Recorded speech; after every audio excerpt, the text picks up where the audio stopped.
All right, number 5, 2 and 25 hundredths times 6. Now, when you are multiplying decimals, it's not the same as adding and subtracting. Adding and subtracting, you have to line them up. Multiplying, you can, but you don't have to.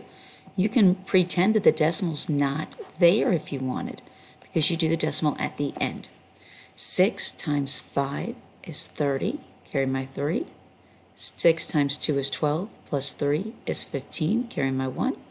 6 times 2 is 12, plus 1 is 13. Now, when you're multiplying decimals, you always look at how many digits are behind the decimal. There are 2 behind the decimal. The decimal's here at the end. There's nothing behind that decimal. So you need to have 2 digits behind the decimal in your answer, in your product.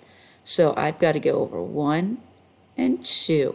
So therefore, if I put my decimal right there, I'm going to have 2 places behind my decimal. So, and you can check it.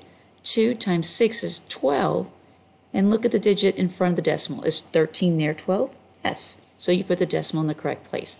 So 2 and 25 hundredths times 6 gives me 13 and 50 hundredths, or 13 and 5 tenths. Either answer is correct.